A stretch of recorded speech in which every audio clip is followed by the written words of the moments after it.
এখন আমাদেরকে একটি ছোট গল্প শোনাবে রুমা পারভিনারা ম্যাডাম। উনি যাদবপুর বিশ্ববিদ্যালয় থেকে কম্পারেটিভ লিটারেচার পিএইচডি করছেন, স্বরচিত নিজের লেখা।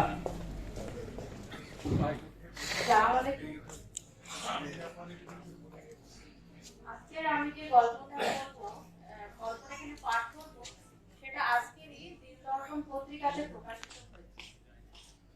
এই গল্পটা লেখার মূলে একটু কিছু আমি বলতে চাই যে আমাদের নিজস্ব একটা প্লট আছে, সেখানে আমি যাচ্ছি। তো মাঝখানে আমাদের যাওয়ার পথে একটা ভাটা পড়ে, ইট ভাটা। তো তার পাশেই আছে একটা শ্মশান। তো সেই সময় দেখলাম যে সেই শ্মশানেরও লাশ উঠছে, কিংবা তার যে ধোঁয়া উঠছে, আর এদিকে চিমনির যে ধোঁয়া উঠছে, দুটোর মধ্যে যে দহন একটা, এটা যেন আমার সঙ্গে সঙ্গে আমার মনের মধ্যে একটা দহন সৃষ্টি করছে। তো আমার মনে হলো যে এটা নিয়ে কিছু একটা লেখা যেতে পারে। তখন আমি এটাকে বাড়ি এসে লিখলাম। তো আমি সেটাই এখানে পাঠ করছি। দহন এক চিরন্তন শাশ্বত সারবস্তু হলো দহন। আজকের এক দৃশ্য চোখের ফ্রেমে আটকে গেল। তিন দিকে তিন দহন। এক পাশে শ্মশানের লাল তপ্ত আগুনের লেলিহান শিখা সারা আকাশকে মলিন করে দিচ্ছে, নিঃশেষ করে দিচ্ছে সমস্ত স্বপ্ন ভর্তি ঝাঁপি। গলে গলে পড়ছে উজ্জ্বল দেহের উপর যত্নে লেপন করা স্নো পাউডার, সাবান, শ্যাম্পু। অপরদিকে জ্বলছে ইট ভাটার ড্যাম। চিমনি দিয়ে গল গল করে কালো ধোঁয়া পুরো আকাশটাকে রঙিয়ে দিচ্ছে। আনছে কত মানুষের স্বপ্ন, অনেকটা আশা, অনেকটা আনন্দ। না, ওই চিমনি দিয়ে বেরোনো কালো ধোঁয়ায় কত দরিদ্র মানুষের মুখের অন্ন জোটাবে। তাই শ্রমিকগুলোর মুখে আনন্দের রেখা, কারণ তাদের একদিন ভাটা বন্ধ থাকলে এক সপ্তাহের অন্ন বন্ধ করে। আবার অপরদিকে দহন হচ্ছে মানুষের মনের মধ্যে।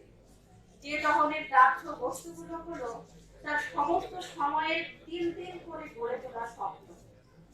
কত আপন মানুষের কত দেওয়া আঘাত, কত অপমান, কত অবহেলা, কত লাঞ্ছনা। আর এই উপকরণগুলো যোগান দিচ্ছে শরীর নিজের রক্ত শুকিয়ে, নিজের চোখ দিয়ে গড়িয়ে পড়া করুণ অসহায় বস্তুগুলো দিয়ে। তখন আমি আমার অফিস যাওয়ার জন্য রাস্তার এক আগন্ত সমস্ত দিকে চোখ মেলে তাকিয়ে দেখলাম, এত রৌদ্রময় তপ্ত ফাঁকা দুপুরের আগুনে এ কেমন আগুন ছড়িয়ে দিল প্রকৃতি। প্রকৃতির এ আগুনের উপকরণ স্বরূপ প্রাপ্য বস্তুগুলো এমন বিষদৃশ কেন? আসলে প্রকৃতি কি এভাবেই দহন হতে অভ্যস্ত চিরন্তন ব্যাপী? আমি তখন আগন্তুক হিসাবে এক পরিচিতির দেখা পেলাম, এবং সে সেই মুহূর্তে এক দারুণ খবরটা দিল, যেটা শুনতে আমি একেবারেই প্রস্তুত ছিলাম না। সে বলল, জানিস রোহিত, মঞ্জুরের বিয়ে হয়ে গেছে অনেক বড় লোকের মেয়ের সঙ্গে, এই 1.5 মাস হলো।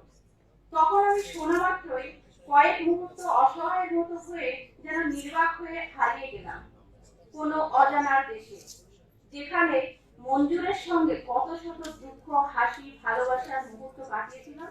সেখানে মনে মনে তাকে প্রশ্ন করলাম, কি গো, ভুলে গেলে? এত তাড়াতাড়ি সেই প্রতিশ্রুতি জীবনের যতই ঝড় ঝঞ্ঝা আসুক না কেন একে অপরের হাত ছেড়ে যাবে না? কি গো, কি শুনলাম এটা?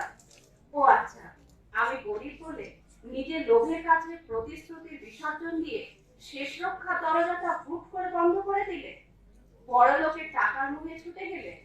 তুমি নিজেই না মাসে লক্ষাধিক টাকার মুদ্রা হাতে নিয়ে ঘরে ফেরো, কিন্তু কেন এমনটা করলে? ও আচ্ছা, বুঝেছি, এ টাকার উপবৃত্ত সহ ব্যাংকের লকারে গুছিয়ে রাখার জন্য। আচ্ছা আচ্ছা, বুঝলাম। হঠাৎই পরিচিতটা বললেন, কি ব্যাপার রোহিত, কিছু বলছিস না যে? কিছু সমস্যা হচ্ছে এই তপ্ত দুপুরের রৌদ্রে?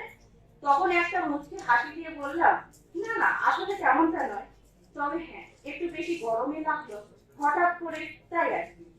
তো আমি বললাম, বলুন আপনার খবর কি, কেমন আছেন ইত্যাদি। দু এক কথায় বাক্যি বাঁধে বিদায় করলাম। দুজনের গন্তব্য দুই দিকেই চললাম, কিন্তু তার গন্তব্য কাজের সন্ধানে, তাই তার মুখে অনেক আশা। তার মুখে চোখের হাসি বলি রেখা, আর আমার গন্তব্যের দহনের দাহ্য বস্তুরূপে চোখ দিয়ে এক এক ফোঁটা পানি গড়িয়ে পড়ছে তুই গন্ধবে। এভাবে আমার সমস্ত গন্তব্যটাই এক বিভীষিকাময়, অসহায় হয়ে উঠল। তখন একটা দীর্ঘ নিঃশ্বাস নিয়ে আকাশের দিকে মুখ তুলে মুচকি হেসে বললাম, হায় আল্লাহ, তোমার সৃষ্টি কি এমনই, যেখানে সুখগুলোও দহন হয়, দুঃখগুলোও দহন হয়, কিন্তু দহনের বস্তুতে তুমি খুব ভিন্নতা রেখেছো। কোথাও স্বপ্ন চুরমার, কোথাও স্বপ্ন গড়া বিশ্বরথ।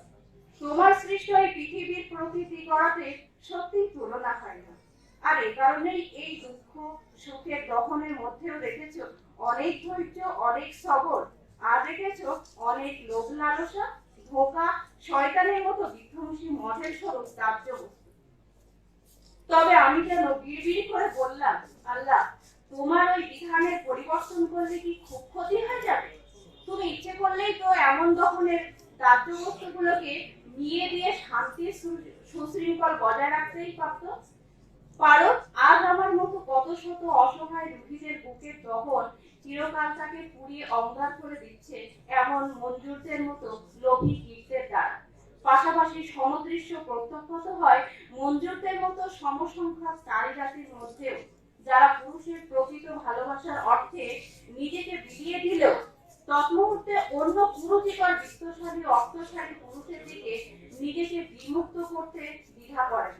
ভালোবাসার কাঙাল বেকারকে শত শত ভিড়ের মাঝে অসহায় কাঙাল করে দিয়ে চলে যেতে বিড়ম্বনা করে না। তার ভালোবাসা অসহায়ত্বে দোরগোড়ায় আরো এক আগন্তুক হয়ে গেল দুঃখ ভিড়ের মাঝে। অর্থের পিছনে ছুটে যাওয়া নারীটি নিজেকে পরিণত করে নিল অতি সহজেই মঞ্জুর রূপী সমাজ লোভী নারীতে। আর এদের কারণেই অসহায় সৎ পুরুষের ভালোবাসা দহনের দাহ্য বস্তু রূপে এক উপকরণ হয়ে যায় প্রতিটা দীর্ঘ নিঃশ্বাস আর চোখের অশ্রু বিগলিত টপটপ করে পড়তে থাকা অশ্রু রূপে। এভাবেই যেন প্রকৃতির সমাজের দাহ্য আর দহনের মধ্যে এক চিরন্তন বিসদৃশ সমীকরণ বয়ে গেল। এরই মধ্যে নদীর দুই প্রান্ত থেকে দুই ধ্বনি কানে আসছে। একদিকে মুসলিমদের জান্নাতে যাওয়ার জন্য আলোচনাকৃত জলসা, অপরদিকে হিন্দুদের স্বর্গে যাওয়ার নিমিত্ত ক্রিয়াস্বরূপ নাম গান।